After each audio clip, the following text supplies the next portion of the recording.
right now, your life is dictated by your sense of who you are. We look around at our world and our brain automatically makes comparisons. As it makes these comparisons, it starts to damage our self-esteem because we are less than. Once we have a low self-esteem, this becomes a destiny, not a state of mind in this moment. This actually creates our future. Today, we're going to talk about why it's hard to develop confidence in the world that we live in, as well as how to develop confidence in the world that we live in. And it turns out that this actually comes down to a pretty simple solution, which many of y'all probably haven't tried. It's really easy. All you have to do is the impossible. And once you do the impossible, you will have a lot more self-esteem and confidence within yourself. So now this may sound kind of weird, right? So like, what is this guy talking about? So let's start by understanding a little bit about what keeps us from developing a good sense of self-esteem and confidence in ourselves. So we live in a world that is incredibly comparative, right? So the answer is like, oh, social media is rotting our brain. Like, yeah, like that's actually what's going on. So what goes on right now is our brain is designed to make comparisons. And this was we evolved our brain in communities of about 200 to 300 people. So there are like only so many people that you can compare yourselves to. But now, because of the advent of social media, our mental social circle, we don't interact with these people, but like the basis of our comparison and what we should be striving to be has actually increased like way beyond even exponentially, right? It's like exponents of exponents. It's crazy. So now we have people telling us that we should be in shape, and this is what a 25-year-old should be able to do, and a different 25-year-old should be able to like be an entrepreneur starting their third business, and another 25-year-old should be like married and having kids, and another 25-year-old is like competing in the Olympics. And so we look around at our world, and our brain automatically makes comparisons. And as it makes these comparisons, it starts to damage our self-esteem because we are less than. Now, the problem with this is that once we have a low self-esteem, this becomes a destiny, not a state of mind in this moment. This actually creates our future. And there's a ton of science that supports this. So what we know is that once you develop a sense of identity, the sense of identity becomes a filter for the way that you see the world. So my favorite example of this was something that happened to me when I was 15 years old. So I was sitting in the library in my school one day, and the super popular girl who was supposed to be the hottest girl in my class came and sat next to me. So there's a library table that has 4 chairs. I'm sitting in one chair. The other 3 chairs are empty. She comes and sits across from me. And I'm like, oh my God, what is happening? So me, having been bullied, right, and having low self-esteem and thinking to myself that I'm an ugly duckling and no one would ever be interested in me, I look at this girl and alarm bells go off. I'm like, what's going on? Like, is there some kind of trick? I start looking around. This is before the days that like cell phones were covertly recording everything, but I was like looking around. I was like, something weird is going on. And then she does something even weirder. She starts talking to me. And I'm like, what the hell is this? Like, what's going on? Why are you talking to me? What are you... And it turns out that in addition to being relatively physically attractive, I think part of the reason that she was so popular is because she was a genuinely nice human being. And in retrospect, what I think happened is she saw that there's like this kid who has no friends, and she was like, oh, like, let me learn, like, let me get to know this person, and like, let me be kind to another human being who seems alone. But because of my sense of identity, I'm shaping the actions of the world. I'm perceiving them in a different way. And that's what the sense of identity does, right? So when someone says, oh, hey, I got you a really nice gift, and you're like, why? Where's the other shoe? Like, what are you planning? Like, why did you get me a nice gift? Even simple things in life, like the kind gestures from strangers, or someone giving you gifts, or someone giving you compliments, which feel really, really uncomfortable, right? Because you don't deserve them. And then think about what that does to your self-esteem. This isn't just in the moment. When you start rejecting compliments, what do you think is the destiny of your self-esteem? It's going to stay low because you're actually filtering out the information that like would make you feel better. But identity doesn't just filter our information. It also shapes our actions and our motivations. Identity shapes our internal reactions to things as well as our actions. When people hear that we offer coaching at HG, their first question is like, what on earth even is that? So here's the basic problem. When you struggle with something in your life, you don't see the problem from the outside. You see it from the inside. The value of a coach is that they can look at your life from the outside. They can understand what's going on, and they can help guide you to improve things like motivation, accomplish short-term goals, and even increase a sense of purpose in life. And over the long term, we also see improvements in feelings of depression and anxiety. And the best part is we've had over 100,000 coaching sessions, and we incorporate that feedback to continually improve our program. So if y'all are interested in actually making a change in your life, check out the link in the description below.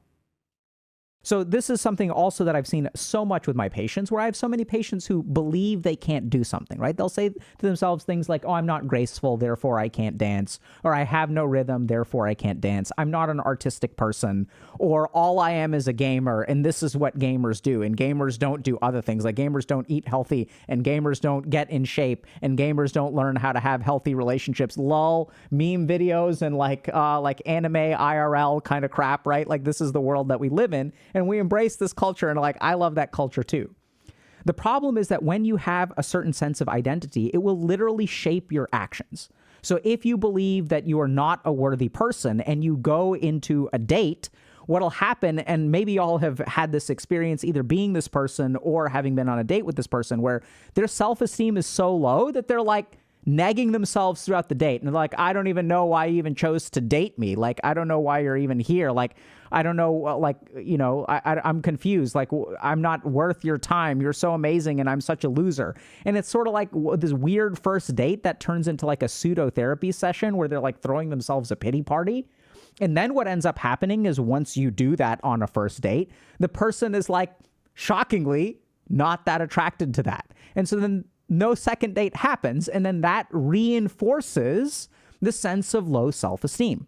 And so we develop this sense of low self-esteem, and then like we're kind of stuck with it. It shapes our actions. And so then the question becomes, how do we break out of this cycle? And it turns out that you need to do something very, very simple, which is the impossible. All you have to do is something that's impossible. Now, this is important to understand. We're not saying do something that is impossible for all people, right? So I'm not saying you should fly to the top of flap your arms and fly to the top of Mount Everest, travel in time, transmute lead into gold. I'm not saying you should do those kinds of things. This is critical. What you need to do is something that is impossible for you, right? Because understand this is very important to understand. Here is you. You are capable of particular things, and you are incapable of other things. The problem is once you make a decision that you are incapable of something, that becomes a self-fulfilling prophecy. It's kind of like this thing called the nocebo effect, where if a patient believes that a medicine will not work for them, the medicine actually has a lower efficacy. It's the opposite of the placebo effect. Remember, placebo means if I believe something will work, it does work. Nocebo is also true. If I don't believe something will work, it won't work. And so if I don't believe I'm going to get the job, that will change the signals that I send empathically to the person who's interviewing me. I'll come across as less confident because I am, or I'll try to fake it until I make it. At which point, unless I'm very good at faking it, people will detect, oh, this person is faking, but they really don't have confidence in themselves. Therefore, we don't want them. So then the question becomes, how do we shatter this sense of identity? Because the whole problem is when we operate from this sense of identity, it becomes a self-fulfilling prophecy. And that's where all you need to do is the impossible. So when I work with people who really struggle with confidence, they, first of all, make 1,000 comparisons based on social media or whatever, right? So we can try to tackle that. We can try to tackle things like perceptions and actions and motivations. We have a bunch of videos on that. But honestly, it's way simpler than that. Do the one thing that is impossible for you, right? So take a list of things that other people can do and you can't do, and then do one of them. I had a conversation recently with this guy named Doug Bopst, who's been sober for 15 years, and he's the host of this podcast called Adversity Advantage. And it's really interesting because when he tells his story of like he was in jail for selling drugs and he like turned his life around and now is like a podcaster and personal trainer and all this kind of stuff. And his moment was like he did one push-up, right? So he was very overweight, was in jail, and he didn't believe he could do a single push-up because I'm not someone who can do a push-up. Now, the moment that he does a push-up, in the moment that you do something that you feel is impossible for you, I want y'all to understand what effect that has. Because right now, your life is dictated by your sense of who you are. I can't get a girlfriend. I can't get a boyfriend. I can't become a millionaire. I'm a loser. I'm a gamer. Or even I'm incapable of having friendships. I'm alexithymic, whatever it is. Some of y'all are super successful. Some of y'all are less successful. But we're all constrained by our sense of self. And so how do we break this sense of self? We can't hypothetically work our way out of it, right? So this is where, or I mean, I guess you sort of can, but generally speaking, this is the big problem that we have, is that when we struggle with something with self-esteem, we try to theory or craft our way out of it, right? We try to convince ourselves, and other people will support this. They'll be like, oh, like, use the power of positive thinking, like, believe in yourself, man. Stop believing what you're believing. You're so dumb, you idiot. Believe that you're smart, you dumbass, right? This is what people tell us. And we can try to grapple with this in our mind, but that doesn't really work nearly as well as an experience. Because the moment that you do something that is impossible for you, your brain has this new variable in the equation of self-esteem. And this new variable means that all of the other variables change as well. Now that which you thought was impossible is now possible. And I want y'all to think about this for a second. Think about your life and think about what you want it to be. And think about how many of those things you don't have because you believe they're impossible, right? And this is where everyone's like, oh, believe in yourself, man. Like, no, you can't believe in yourself because you believe that all of this stuff is impossible. This is the kind of stuff that other people can do, but you can't do. How do you change that? How do you realize that you are just like everyone else? Or more importantly, you aren't what you think you are? It's very simple. We have to give the brain experience. We have to give the brain data, not theory crafting. That's why we need to do something that is impossible for you, something that other people can do that you feel like you can't do. So what I would recommend is y'all make a list of 5 things that other people can do that you feel are impossible for you. Out of those 5 things, pick 2 as your primary options, and then pick a time and a date to actually do those things. And this is where, like, it can be small. It doesn't have to be big. It doesn't have to be like make $1 million. It can be something as simple as a push-up. And usually it starts, when I've worked with people, it usually starts something very small. It's just like, I didn't believe I could do a push-up. I didn't believe I could ever ask someone out. I didn't believe, like, I could wake up at 6 a.m. and go to a 1-hour yoga class. That's what, like, healthy people do, but I can't do that. So take all of these statements in your mind where you say, I can't do this, and the rest of the world can engage in these solutions. Because I'm me, it's not going to work for me. Make a list of those beliefs, 5 of them. Take 2 of them. These are your primary 2, and then pick a time and a place where you are going to do that thing, and then do that thing. It's as simple as that. And this is important to understand, because the more complex you make it, the more that you will procrastinate. See, one time when I was in residency, I had a medical student I was working with, and the medical student, was always late. And like the med student was like always late, and we're trying to figure out like, hey, like what's going on, right? So we can punish the student for it, but this is like psychiatry residency, and they're on their psychiatry rotation. So like we care about your feelings, right? Like we not just whether you're late or not. It's like, oh, like how do you feel about being late? Like, oh, like let's talk about your feelings. We're fucking psychiatrists. So the student comes in, I'm like, hey, like, what's going on? Like, is something challenging right now? Like, you seem really engaged when you get here, and, I've heard really good things about you. Like, what's the difficulty? Because we want to be compassionate, be compassionate and understanding. And the student came up with all these kinds of excuses. Oh, like this happened, and my dog is sick, and then this happened, and then the train shut down, and then this happened, and this happened, and this happened. And so my bullshit meter is like rising. And then I sort of realized that, like, oh, no wonder this person is always late, because there's all kinds of complex problems. And as long as there are 15 different things that are going wrong, there's not one thing that you need to do to fix it. So the more complexity there is, the more you don't have to fix it today, because you can't fix all these 15 things at once. That's impossible. What, you're expecting me to fix my dog's health and do this and fix like this public transport system in Boston all in one day? That is impossible. So the mind loves complexity, because when there is complexity, you have an excuse, not just one excuse, right? Because if there's one excuse, that's not really an excuse. If there's one excuse, you should be able to overcome it. So the mind is like, no big deal, brah. I got you. We're going to come up with a lot of complexity. We're going to give you 1,000 reasons why this won't work. And when I've worked with people as a psychiatrist who want to stay stuck, this is what their mind does. I say, oh, like, why don't you try doing this? Or let's think about doing this. Oh, that won't work because of this. And that won't work because of this. And that won't work because of this. That won't work because of this. And that's who they are. That's who they become.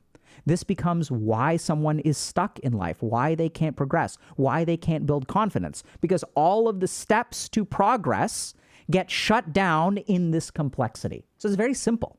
Just do the impossible. Take a couple of things that you can't do and try to do them, right? So be safe about it. Don't do anything like insane, like, oh, like I don't know how to free dive, right? So don't like go 60 feet underwater and hold your breath for 20 minutes. You'll die. So don't do that. But by all means, go to a free diving class, right? So start the process of whatever you want to do. And something cool will happen.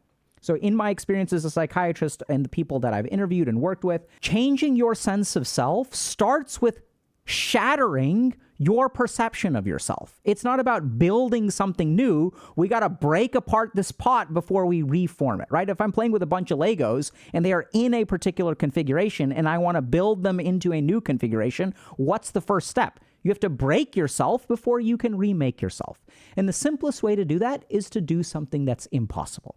So pick 2 tasks, pick the time, the how, the where, the when. Okay, why can be important too, but we should really focus on the how, the where, the when. So I'm going to try this one at Wednesday morning at 9 a.m. I'm going to do this one Thursday at 2 p.m. Schedule it on your calendar and just do it. Make it small. Now, if those first 2 things don't work, then you can go to numbers 3, 4, and 5. But let's start with 2 and pick the ones that you are the most likely to succeed in, which I know sounds kind of weird because they're all impossible, right? And this will be one major step in your ability to develop confidence. Because this also helps you with all this social media crap, because the social media crap is about you relating to other people. It's the rest of the world telling you what you should do. And instead, you're going to be focusing on yourself, the targets that you set for yourself. And once you set a target for yourself instead of 1,000 different people telling you what you should do, and you do that thing, that will lead to confidence.